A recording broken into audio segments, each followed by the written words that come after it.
If the punishment for our sin is eternity in the lake of fire, and Jesus took our punishment, why didn't he need to spend eternity in the lake of fire?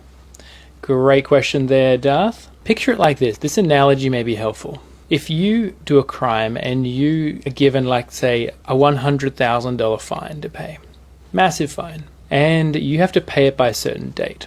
And if you don't pay it by a certain date, the judge is going to throw you into prison for the rest of your life. Okay, so you have an option. Either you pay the fine, or if you don't, you end up in prison. Now, if someone happens to, out of generosity, pay that fine on your behalf, do they have to then go to prison?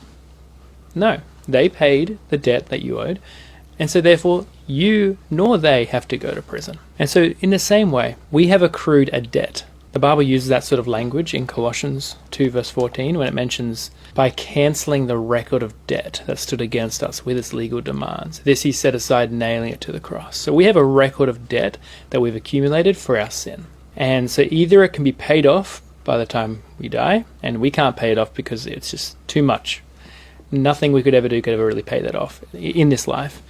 But if Christ pays off the debt by nailing it to the cross, by dying, bearing the punishment for our sins, then that pays off the record of debt. It's cancelled. So therefore, do we have to end up in hell? No, you'd only have to end up in hell if your record of debt wasn't cancelled. If you've still got your record of debt by the time you die, you're in hell for eternity.